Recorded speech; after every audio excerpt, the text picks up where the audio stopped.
आज भारत की विकास यात्रा का एक महत्वपूर्ण पड़ाव है। ये 140 करोड़ भारतीयों की आकांक्षाओं का बजट है। ये हर भारतीय के सपनों को पूरा करने वाला बजट है। हमने कई सेक्टर्स युवाओं के लिए खोल दिए हैं। सामान्य नागरिक विकसित भारत के मिशन को ड्राइव करने वाला है। ये बजट एक फोर्स मल्टीप्लायर है। ये बजट सेविंग्स को बढ़ाएगा, इन्वेस्टमेंट को बढ़ाएगा, कंजम्पशन को बढ़ाएगा और ग्रोथ को भी तेजी से बढ़ाएगा।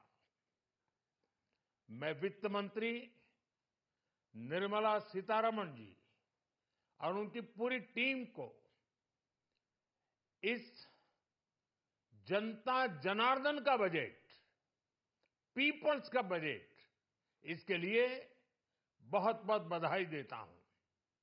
साथियों, आमतौर पर बजट का फोकस इस बात पर रहता है कि सरकार का खजाना कैसे भरेगा, लेकिन ये बजट उससे बिल्कुल उल्टा है।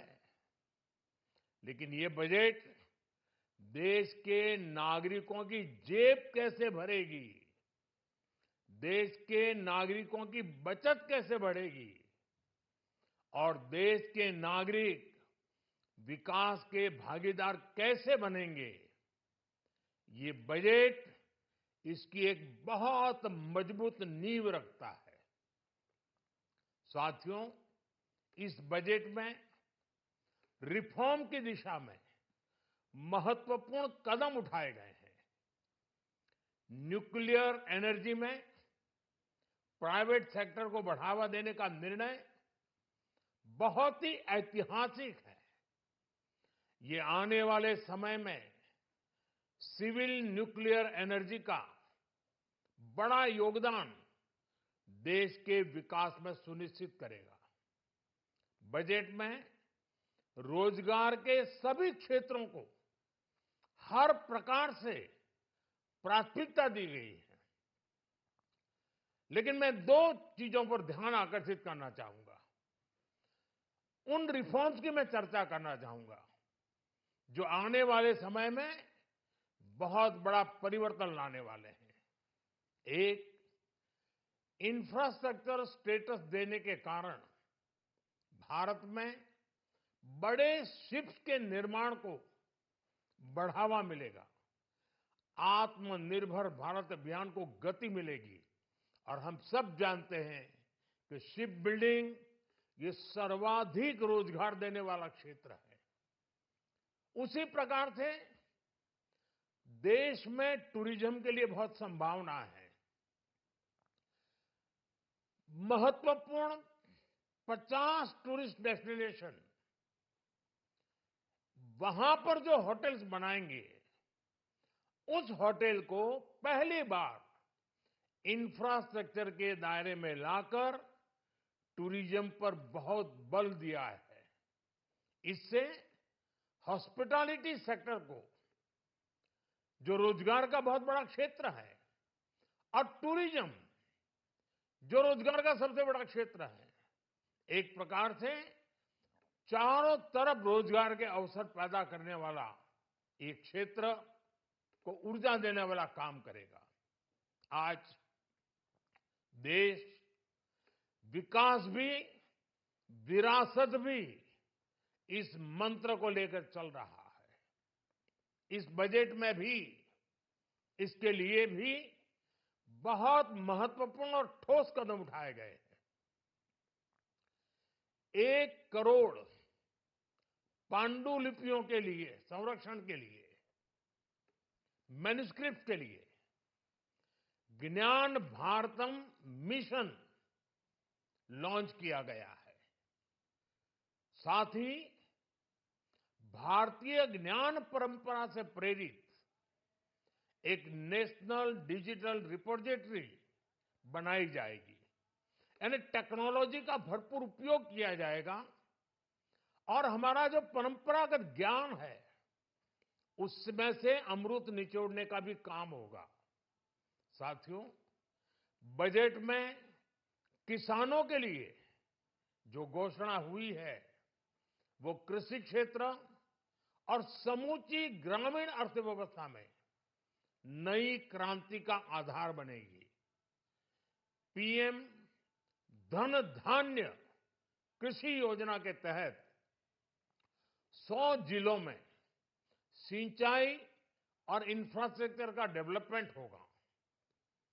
किसान क्रेडिट कार्ड की लिमिट 5 लाख तक होने से उन्हें ज्यादा मदद मिलेगी। साथियों, अब इस बजट में 12 लाख रुपए तक की आय को टैक्स से मुक्त कर दिया गया है। सभी आय वर्ग के लोगों के लिए टैक्स में भी कमी की गई है। इसका बहुत बड़ा फायदा हमारे मिडिल क्लास को, नौकरी पेशे करने वाले जिनकी आय बंधी हुई है ऐसे लोगों को, मिडिल क्लास को इससे बहुत बड़ा लाभ होने वाला है। उसी प्रकार से जो नए नए प्रोफेशन में आए हैं, जिनको नए नए जॉब मिले हैं, इनकम टैक्स की ये मुक्ति उनके लिए एक बहुत बड़ा अवसर बन जाएगी। साथियों, इस बजट में मैन्युफैक्चरिंग पर 360 डिग्री फोकस है ताकि एंटरप्रेन्योर्स को, एमएसएमईज को, छोटे उद्यमियों को मजबूती मिले और नई जॉब पैदा हो। नेशनल मैन्युफैक्चरिंग मिशन से लेकर clean tech, leather, footwear, toy industry जैसे अनेक सेक्टर्स को विशेष समर्थन दिया गया है। लक्ष्य साफ है कि भारतीय प्रोडक्ट्स ग्लोबल मार्केट में अपनी चमक बिखेर सके। साथियों, राज्यों में इन्वेस्टमेंट का एक वाइब्रेंट कॉम्पिटिटिव माहौल बने, इस पर बजट में विशेष जोर दिया गया है। एमएसएमईज और स्टार्टअप के लिए क्रेडिट गारंटी को दोगुना करने की घोषणा भी हुई है।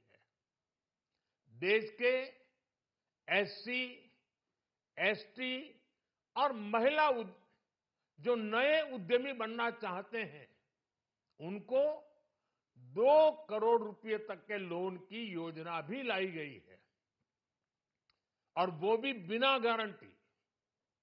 इस बजट में न्यू एज इकोनॉमी को ध्यान में रखते हुए गीग वर्कर्स के लिए बहुत बड़ी घोषणा की गई है। पहली बार गीग वर्कर्स का ई श्रम पोर्टल पर रजिस्ट्रेशन किया जाएगा। इसके बाद इन साथियों को स्वास्थ्य सेवा और दूसरी सोशल सिक्योरिटी स्कीम्स का लाभ मिलेगा। ये डिग्निटी ऑफ लेबर, इसके प्रति, श्रम एव जयते के प्रति सरकार के कमिटमेंट को दर्शाता है। रेगुलेटरी रिफॉर्म से लेकर फाइनेंशियल रिफॉर्म्स, जन विश्वास 2.0 जैसे कदमों से मिनिमम गवर्नमेंट और ट्रस्ट बेस्ड गवर्नेंस के हमारे कमिटमेंट को और बल मिलेगा। साथियों, ये बजट न केवल देश की वर्तमान आवश्यकताओं को ध्यान में रखता है बल्कि हमें भविष्य की तैयारी करने में भी मदद करता है। स्टार्टअप के लिए deep tech fund, geospatial mission और न्यूक्लियर एनर्जी मिशन ऐसे ही महत्वपूर्ण कदम है।